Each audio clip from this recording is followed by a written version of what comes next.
nga mga sinulat gitawag nga balaod ug mga propeta. Ang ekspresyong balaod ug ang mga propeta nagtumong sa 10 ka sugo. Ang unang 5 kabasahon sa Daang Testamento ug sa Mosaiklo.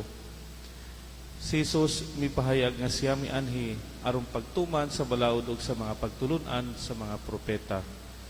Ang mga buhat ni Jesus nagpamatuod sa mga pulong sa mga propeta. Si Jesus nagwali subay sa gipangayo sa balaod. Ang kinabuhi ni Jesus ana sa pagsunod sa Espiritu sa balaod sa mga propeta. Walay paglapas sa bisan unsa sa mga sugo.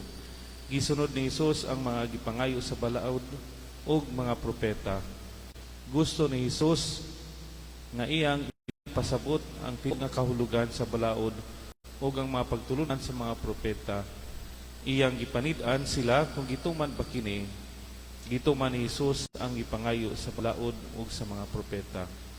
Unsay atong makatunan ining ebanghelyo nato karon? Dinhi si Jesus naghagit kanato alang sa usa ka kinaiya sa pagtahod sa mga sugo sa Dios ug sa iyang pagtulunan. Wala kini nagkahulugan alang sa isa lamang ka matinud-anon nga pagsunod. Dili kini mahitungod sa kahibalo o pagdawat sa mga sugo sa Dios.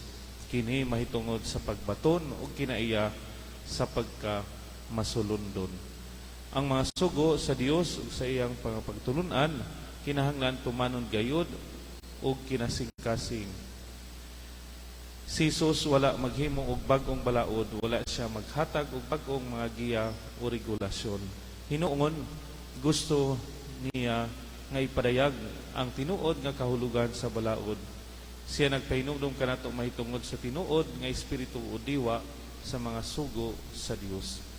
Gikan sa ebanghelyo karong adlaw, makapangutana kita niini nga mga musunod. Una, ngano gipahinumduman kita ni Jesus sa tinuod nga kahulugan sa mga sugo o balaod. Kini tungod kay usahay aduna kitay kaugalingong personal, kaugalingon nga paghubad sa pulong sa Dios ug sa iyang mga sugo. Usahay mahulog kita sa mga tentasyon sa pagpatinaw ug sa pagkutlo sa pulong sa Dios ug sa iyang mga sugo aron lamang ipakamatong ang atong sayop nga mga ideya o mangitag og mga pasangil sa atong mga sayop nga buhat. Ikaduha, unsa karon ang tinuod nga kahulugan sa balaod ug sa mga propeta. Ang pulong sa Dios ug ang iyang mga sugo nagsukad sa gugma. Ang pulong sa Dios gihatag ug ang iyang mga sugo gibuhat sa gugma. Bisan unsa ang gisulti o gibuhat sa Dios, kay tungod kini sa gugma. Busa ang ilang tibuok nga kahulugan magsumada sa usa lang ka pulong ug kana mao ang gugma. Dili ba tungod sa atong gugma sa Dios nga dili nato gamiton sa kawang ang ngalan sa Ginoo? Dili ba tungod sa atong gugma sa Dios nga atong gisaulog ang mga Domingo ug adlawng iglilihi? Dili ba tungod sa gugma atong respetuhon ang atong mga ginikanan, mga tao ug ilang mga kabtangan? Dili ba tungod sa gugma dili ta makaguba sa kinabuhi? Kini ang gugma nga mianhi si Jesus aron tumanon. Si Jesus mianhi aron ipakita kanato kining gugma sa Dios. Ang dalan ngadto sa Dios mao ang gugma ug pagigugma kaniya mao ang pagtuman sa iyang pulong ug sa iyang mga sugo.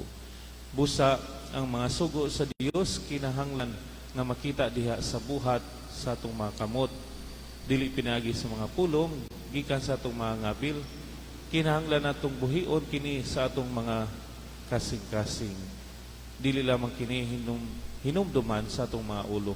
Dili igo ang pagkahibalo sa mga sugo sa Dios, kundi ang paghimo niini isip giya nga mga prinsipyo sa atong kinabuhi. Dili igo ang pagbuhat niini apan ang paggamit niini isip usa ka pwersa sa pagpalihok sa atong relasyon sa atong isig katao. Busa ang atong pagsunod sa mga sugo ug sa iyang mga pagtulunan mao nga atong konkretong pagpakita sa gugma ug unsaon sa pagigugma. Kung kita magkinabuhi uyon ini ug matinud-anong mutuman niini, kita makaamgo nga ang iyang mga sugo dili bugat ug dili pinugsanay. Sama sa iyang gingon, sayon ang yugo nga akong isangon kaninyo ug gaan ang ipapas-an ko kaninyo.